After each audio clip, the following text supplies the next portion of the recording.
Okay, first question. What weird food combinations that you would like your fans to try? Hindi siya weird. Ewan ko kung isipin niyo na weird. Pero pandesal, tas Milo, yung powder. Try niyo muna, huwag niyo i-judge.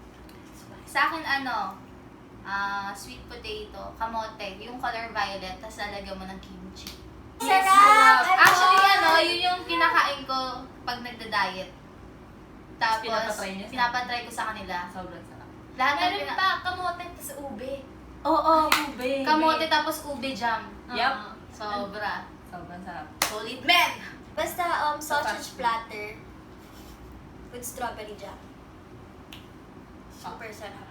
Solid. As in favorite yun. Tsaka ice cream tas ketchup. Sinigang na hotdog. Donut. Sinigang na hotdog with ketchup. Banana ketchup with anything. Yes! Yes! Banana ketchup with Yatas grape. Oh! Meron din Uy, nag-endorse. Bawal ka mag-endorse. Kahneman, Jack and Jill went up the hill. Pail of water. Jack fell down and took his crown, and Jill came tumbling after.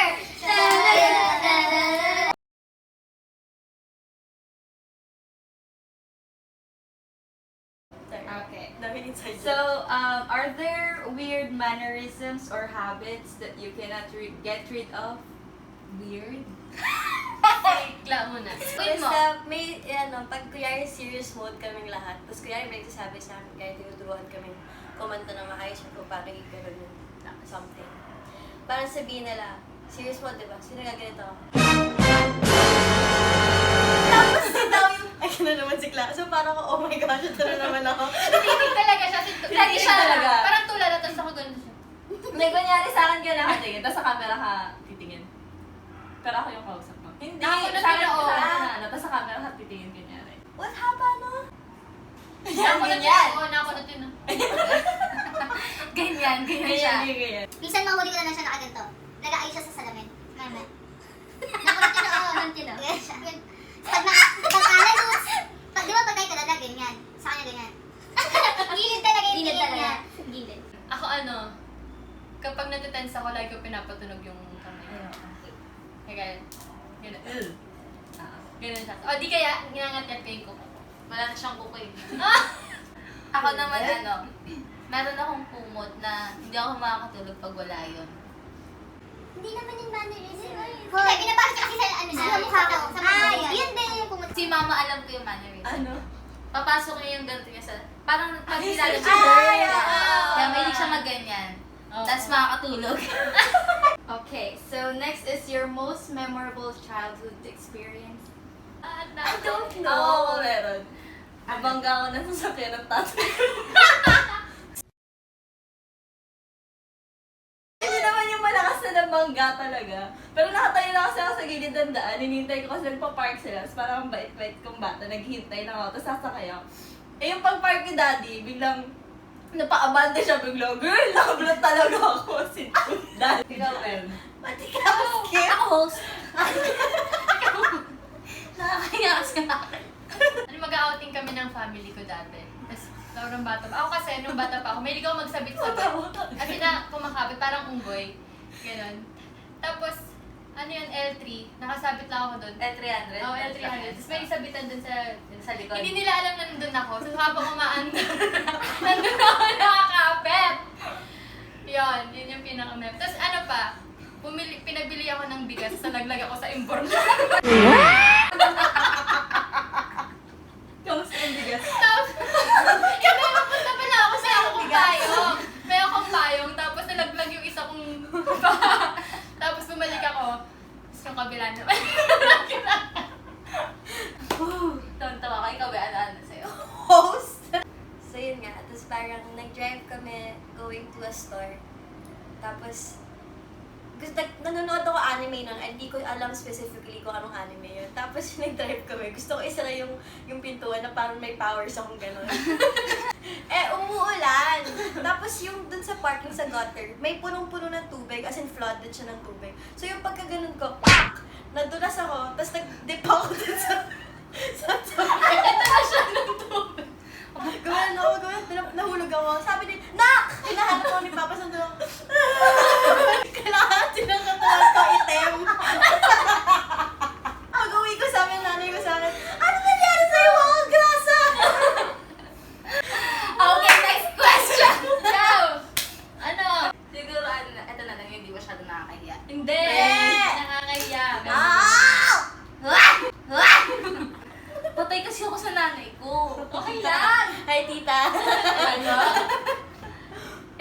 sa bahay. Congrats. Tapos, thank you.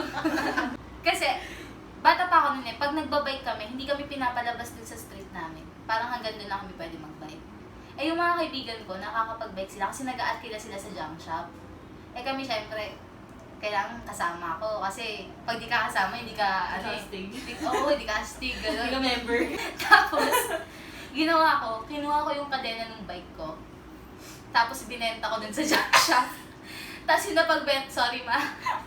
napagbentahan ko, pinang-arkila ko ng bike. At least kasama ko yung mga tropa ko.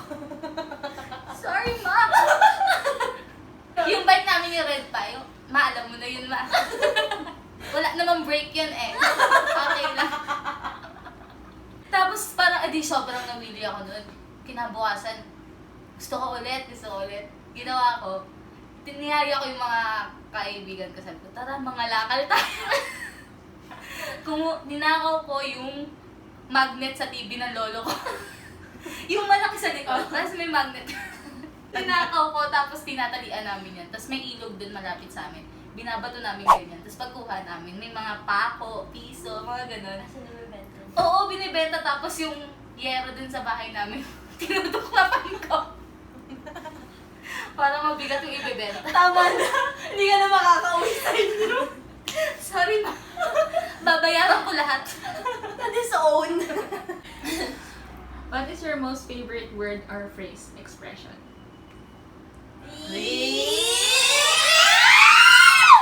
One, two, three, go. Ay, sus! Ang bebe! Ang bebe! Ang bebe! Bakit? How come? Away! Away! Away! 실합니다, 친구야! Ano nga ni? Ay, Diyos! Ano nga ni? Ano nga ni? Ano nga ni? Okay, what's your favorite line in a movie and can you please impersonate it? Ako ano? Bakit parang kasalanan ko? I am Jowa Boy. Dami paparinig. Okay, Kim Chu. Yung, Lupa! Pumukas ka at kainin mo ko! yan. Ano yung salita? Ano yan? Ni Kim Cho! Ano? Mark! Mark! Bakit Mark? Kasi pumama po yung aso. My name is Rocky. Rocky! Don't be lazy with a Z! Isn't it amazing? Isn't it surprising?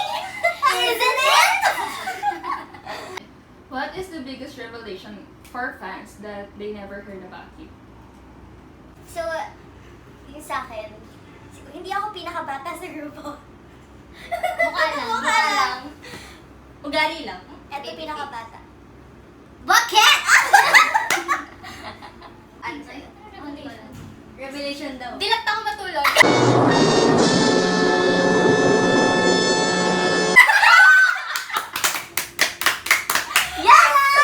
Wala nga! Yun kasi natutulog sila dalawa ni Daw. Tulog sila ganun. Sagit si Jordan. Kasi Daw na. Si Daw gising na nakagano siya sa akin. Tapos si Jordan nakagano rin. Tapos sabi ko, hi! Ganyan. Hello! Papalit ako sabi ni Daw.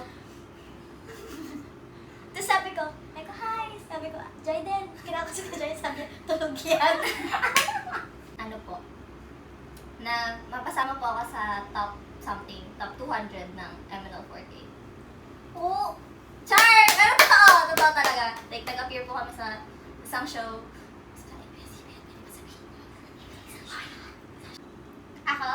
Ako yung pinakamatangkad. Huh? Cut! Kaya hindi matulog ng 1 week. 3 days lang. 3 days As in, puyatan. Gusto niya siya As in, sasama. tulog-tulog. What is the proudest moment of your life in the past? Yung nag-aral ako ng fashion design. Graduate siya. That is my dream ever since I was a baby. Ganon siya talaga kami sa Pero siya to baby siya. Bata pala nakatulong na ako sa family ko. 12 years old nag-start ako na. 12, 13. Ako siguro nung nag-start ako maging independent. Na nag-school ako kumuha ako ng scholarship through ballroom. Tapos, nag-work ako. Ako yung nasagot ng lahat ng expenses sa school. Tapos, yun, siguro yun. Kasi sobrang laki ng naging improvement ko doon as a person. Ako, proudest moment ko, pwede ko sabihin, nung pinaglaban namin maging independent yung Luna. Yun. Ano ang theme song ng buhay mo and can you give us a sample? Kami may disong kami. Hanggang Hanggang sa sa huli. Live by SB19. SB19. SB19. Yun yung sa amin dalawa. Ako, Tita Luha. Ako, sa buhay ba? So, Hindi pa kasi nare-release eh. ay, alam ko na. Ox lang yun. Kumunoy ni Sedis. Ako, siguro recently ko lang na-realize na yun yung theme song. Sariling Multo by Four of Spades. Yan, team song din namin para Gusto sa namin, grupo. Pero yun din yung theme song namin. Yeah. Tama ba itago to? Sana magising ako. Ay, mag-inspire. Thank you! God, like, share, subscribe, hit the notification bell para update ka sa aming ating video. Yeah! Charot lang. Dapat mention. Dapat medyo chill. Basta yan. Thank you for watching and See you sana next nagustuhan nyo yung mga nalaman nyo tungkol sa amin. If the sky's the limit, Shoot for the stars! We